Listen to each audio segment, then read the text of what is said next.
Allah najhan fi bil asma. Ini mau saya cerita sedikit lagi.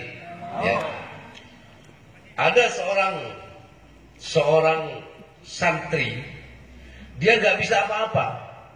Bisanya cuma Bismillahirrahmanirrahim. Mondok sudah 50 tahun. Mondok 50 tahun nggak bisa apa-apa. Ikut kiai itu kerjanya apa? Cuma nyari rumput. Nyari rumput. Buat kuda-kudanya kiainya. Akhirnya satu ketika ditanya sama kiainya, Tong, sudah tua dipanggil Tong ya. Ya namanya santri ya. Sudah berapa lama kamu ikut saya? 50 tahun kiai. 50 tahun. Apa yang sudah kamu bisa? Coba kamu baca Bismillahirrahmanirrahim. Tidak bisa. Bismillahirrahmanirrahim ke belakangnya tidak hafal. Waladdolinnya hafal, Bismillahnya tidak hafal. Terus bisanya apa? Cuma Bismillahirrahmanirrahim. Ya sudah. Akhirnya pulanglah. Kamu sudah cukup ilmumu. Karena kiainya yang bilang cukup, ya percaya. Semua ilmu saya sudah cukup sudah. Pulanglah. Bawa di celurit yang biasa buat nyari rumput.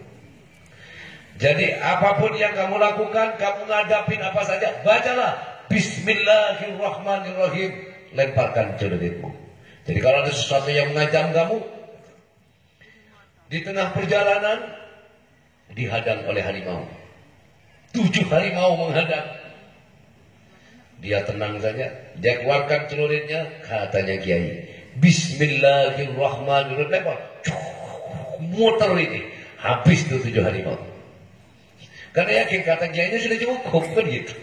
Kalau santri saya, kalau sekarang kan beda. Sudah tahu kamu udah cukup apaan? Belum diajarin apa-apa kan gitu. Itu bedanya. Saking pinternya jadi goblok. Santri dulu jadi bodohnya sampai ngerti. Betul nggak? Gitu.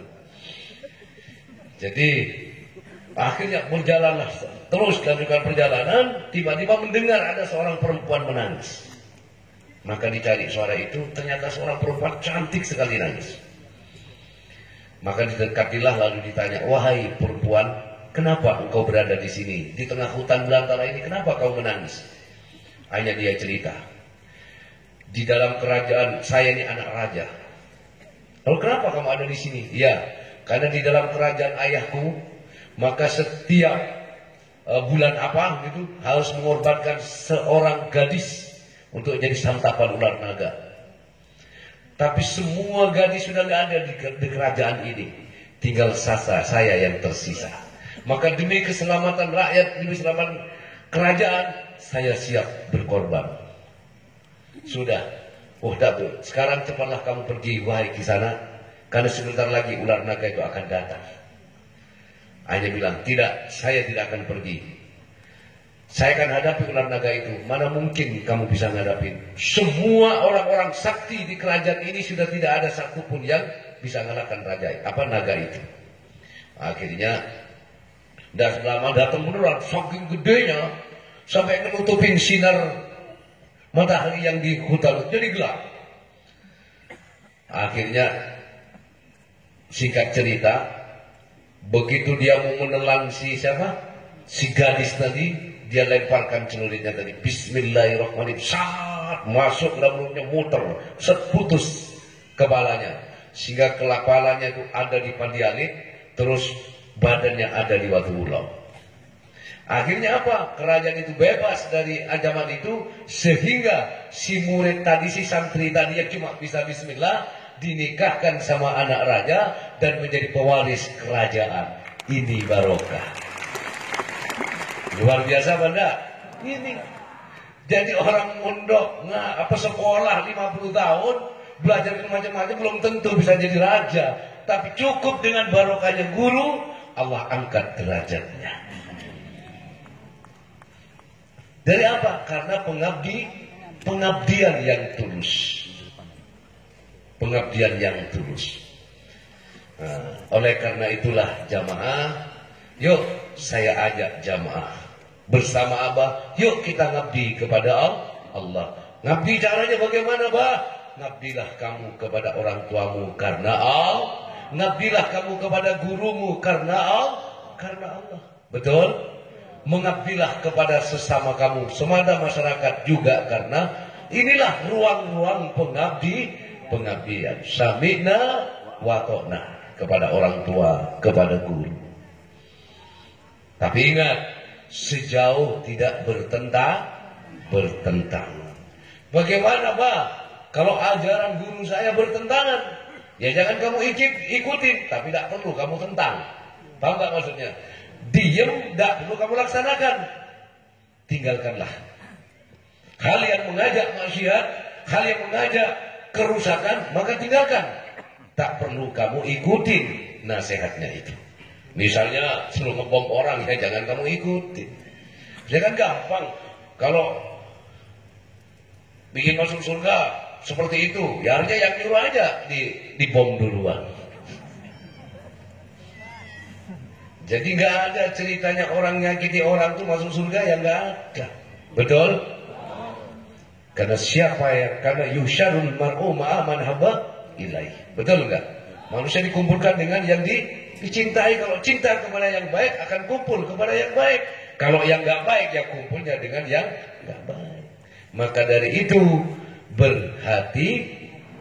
bekerjalah dengan kesungguhan hati, berbuat dengan kesungguhan hati, betul? Ya, dengan keikhlasan hati, juga hati-hati. Kenapa? Sekali kita salah, sulit untuk kita kembali. Betul? Contohnya, kebaikan yang kita rintis, bab nila setitik kadang rusak sebelah. Betul? Bab nila setitik rusak susu sebelahnya. Sebelahnya itu siapa? Seombol besar lah ya, suku desa tempayan besar lah mungkin. Sebab titik, ya bisa dibayangkan. Maka dari itulah saudara-saudaraku, yuk sekali lagi orang yang saya cinta, duhai puja hatiku, ya duhai orang yang aku cinta, aku mencintaimu, kau mencintai aku. Dengan cinta pula marilah kita saling menjaga. Jaga hubungan dengan sesamamu, yuk kita jaga hubungan dengan Allah. Jangan ada yang dikecewakan di antara kita. Kalau kamu tidak mau dikecewakan orang, kamu pun jangan pernah mengecewakan orang. Kalau kamu disakiti orang, maka kamu jangan pernah menyakiti orang. Betul? Kalau kata Abah, kalau kamu dilempar batu, balaslah dengan roti. Ya, kalau dilempar lagi, balas lagi dengan roti. Tapi kalau berkali-kali, nah beda lagi. Membela diri, ya menjaga kehormatan diri, itu wajib hukumnya. Betul? Betul? Wajib hukumnya. Misalnya diam-diam kita gini deh, sabar ya, bukan sabar, itu harga diri.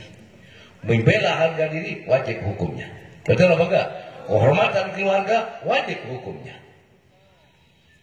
Membela kehormatan negara juga wajib hukumnya. Membela kehormatan agama juga wajib hukumnya. Betul enggak itu? Betul apa enggak? Kenapa? Mencintai tanah air sebagian dari iman. Menjaga iman ini wajib hukumnya. Setuju? Tapi itu tadi, ketika dilempar batu, balaslah dengan, kalau kamu dilempar dengan tidak baik, balaslah dengan kebaikan kamu. Terus balas. Sampai akhirnya ketidakbaikan tenggelam dalam kebaikan kamu. Jadi cara membela kehormatan itu banyak macam cara. Betul apa enggak? Banyak macam cara. Kalau kamu tidak berani dengan kekuatan kamu, dengan fisik kamu, lakukan dengan yang lain. Jadi katanya Rasulullah itu kan begini.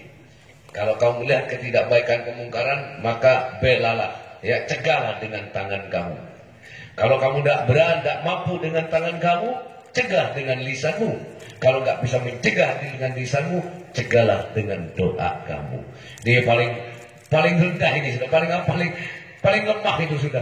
Tapi ini salah satu bukan hanya dalam hal ini. Jadi dengan banyak cara, kalau kamu tidak punya kekuatan untuk dengan tanganmu, ya bisa dengan ucapan lisan kamu. Gak bisa dengan doa kamu. Makanya kita tidak pernah berputus, selalu berdoa. Semoga saudara-saudara kita, kanan kiri tetangga kita selalu mendapatkan bimbingan dan hidayah dari Allah. Betul gitu ya? Yuk sekarang ikuti nambah ya.